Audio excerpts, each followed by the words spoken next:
সালাম আলাইকুম প্রিয় প্রবাসী বন্ধুরা। এটাই সৌদি আরবের জীবন। তপ্ত রোদ, যারা বলদিয়ার কাজ করে দেখুন ডিউটি করতেছে।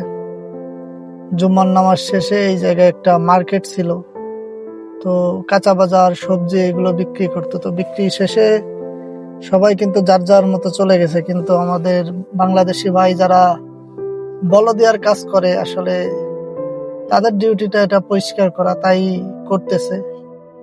তো দেখতে পারতেছেন চারপাশ ফাঁকা এবং এখানে কিন্তু খাখা রোদ্দুর, তার ভিতরেই ডিউটি করা লাগতেছে।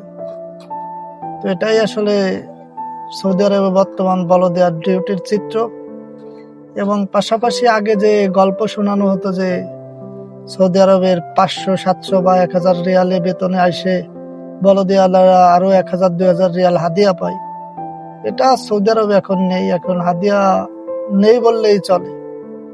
খুব জনবহুল এলাকাতে আপনি যদি কাজ করেন সেক্ষেত্রে হয়তো মাসে 50 বা 100 রিয়াল হাদিয়া পাইতে পারেন, তাছাড়া বেতনের বাইরে কোনো এক্সট্রা টাকা আর বলদিয়ার কাজে পাওয়া যায় না।